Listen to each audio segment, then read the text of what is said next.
Out in Cleveland, and Ryan Clark joins us from home, and they have a lot to tell us, fellas.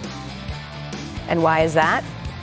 Because the countdown is official. The draft tonight, 8 p.m. Eastern, just under 12 hours from now. We will finally answer the questions that have been asked ad nauseum for the last 3 months and potentially longer. And we also have Todd McShay's final mock draft that just dropped minutes ago. And what a surprise. Look at number 3. McShay has the Niners taking quarterback Trey Lance. He then has Justin Fields going number 9 to the Broncos, which leaves Mac Jones, who many people have said is the third best option, going 15th to the Patriots. Again, this is per Todd McShay. Let's check in right now with Adam Schefter. And Shefty, what do you know right now about the latest with the Niners and what they're going to do with that number 3 overall pick?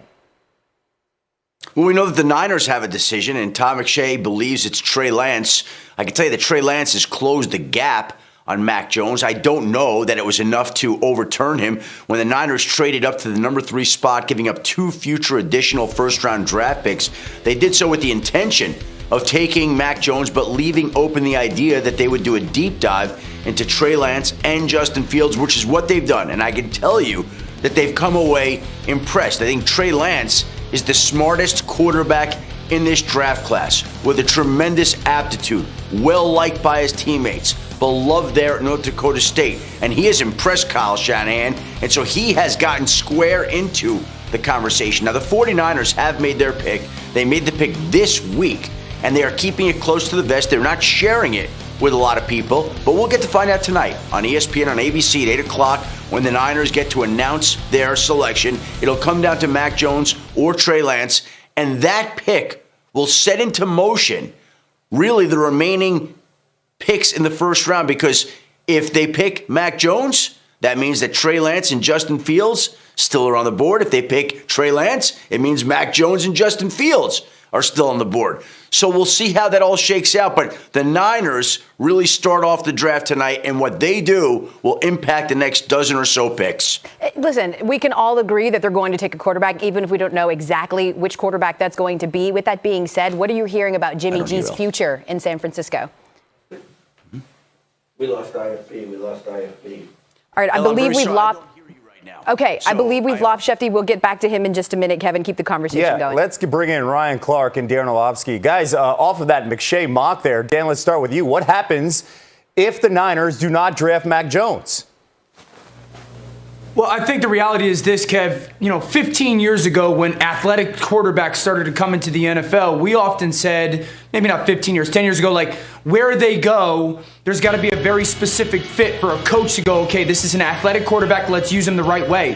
And it's kind of flipped a little bit in the NFL, where a guy like Mac Jones, who isn't that athletic quarterback, there's a lesser group of teams that go, okay, we know how to utilize the things that he does well to fit our system, to excel our system, so to speak. And so there would be a smaller group of teams that I believe would be interested in Mac Jones than there would be interested in Justin Fields or Trey Lance. Because with Justin Fields and Trey Lance, you as a coaching staff can sit there and go, we're okay. Like, we could do so much with these guys because of their big, powerful athletic bodies, their big, powerful athletic arms, right? Where I think Mac Jones is a little bit more of a very specific fit to what you want to do as an offensive system. So if San Francisco doesn't take them, man, the ripple effect could be significant, because then you're talking about teams like New England. Are they going to go move for him? I don't think they would be overly aggressive. I don't think a team like Washington would be overly aggressive. I don't think a team like Chicago would be overly aggressive for Mac Jones. I do think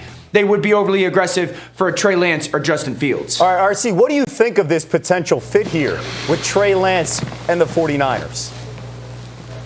I mean, you have to love it. I mean, honestly, I think this keeps Jimmy Garoppolo in play in San Francisco. But when you look at Trey Lance, that big physical body, right, the strong arm, and the way he protected the ball in 2019, this is the type of dude you want if you're Kyle Shanahan or if you're San Francisco 49er fans. And also think back to the Buffalo Bills, San Francisco 49ers last year in prime time, and how great Josh Allen was, how mobile he was, the throws he can make inside and made outside of the pocket to Stephon Diggs. If you're Kyle Shanahan, if you're John Lynch and you're watching from the sideline, you know what you're saying?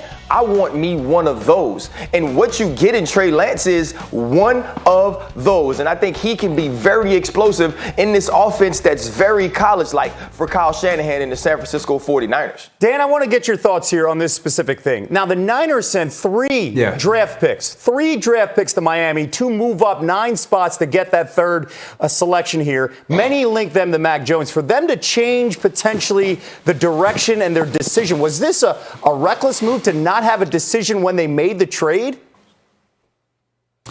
Listen, I think, and Shefty's kind of reported this, Kev, that they went and made that trade thinking we want Mac Jones. But we're going to give Trey Lance and Justin Fields the opportunity to take that spot.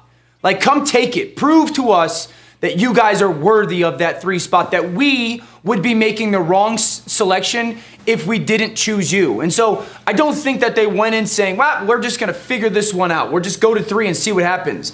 I think that they really liked the guy and were unknown about the other 2. And they've just tried to really do a good job of making sure that they've checked all those boxes, that they've done all their research, that they've left no stone unturned to figuring out who they think. And Kev, I think this is a big point.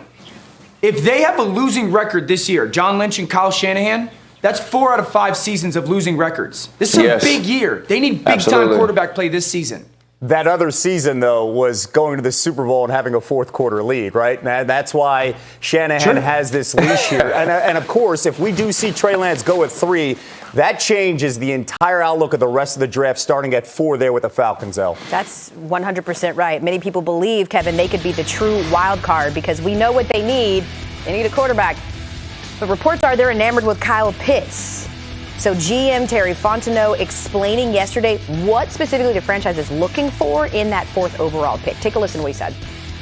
When you're picking at 4, we're trying to take an impact player, whether it's a player that's going to sit or a player that's going to play right away. We want to bring in an impact player that fits the culture, that has the right makeup, and we have a clear vision for that player. We understand we have to add quarterbacks to the roster, and there's a lot of good ones and a lot of good options. Okay, so not exactly revelatory impact player, some of those buzzwords that we hear in the pre-draft analysis. Shefty is back. We said not today, technical gremlins. It's draft day. We need our Shefty. What sense do you get, Shefty, of what Atlanta's going to do tonight with their pick? Well, I think most people around the league believe that they'll wind up going Kyle Pitts, the Florida tight end. And you hear people talk about him, and they gush over his talents. You're talking about a guy that Mel Kiper has as the highest graded tight end he's ever put on the draft board. And I think Arthur Smith is infatuated with Kyle Pitts here and all he can do and all the gifts he has. And I think the Falcons have gone back and forth. Now, if the 49ers, again, we go back to that pick, the 49ers go Mac Jones, the Falcons, I think, would be tempted on Trey Lance at number 4.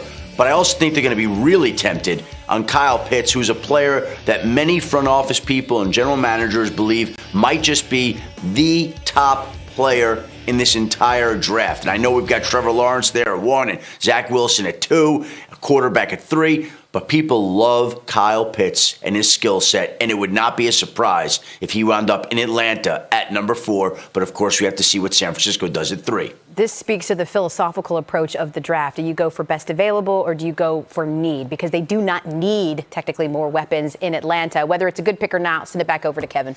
El, you know, when you look at the roster, they are now 1 player away here. And let's start with RC. What should the Falcons do with this 4th pick in your mind? You know, I feel like the Falcons should be trying to move back and stockpile picks. I know a lot of people in Atlanta are going to be like, hey, man, get us a quarterback and let's start grooming him to take Matt Ryan's place. But when you look at what they are defensively, I believe they have to improve in so many spots. And there isn't a guy at 4 defensively that you want to take. So if you could get some picks in the later rounds of the 1st or actually stockpile some picks in the 2nd or 3rd round where you could find good value for guys, I believe that you do that. But it's all going to be contingent on what people feel about the other quarterbacks after the San Francisco 49ers pick, whether it's Mac Jones or Trey Lance, because now obviously people are going to feel like the Carolina Panthers could be in play. Obviously, L is very comfortable and very familiar with the Denver Broncos. They could be in play. And so if you want one of the other 2 quarterbacks, will you be willing to move up and grab one? And will that spot be 4? If I'm the Atlanta Falcons, I am faking it until I make it, saying we may take one of these other guys. If you want him, you better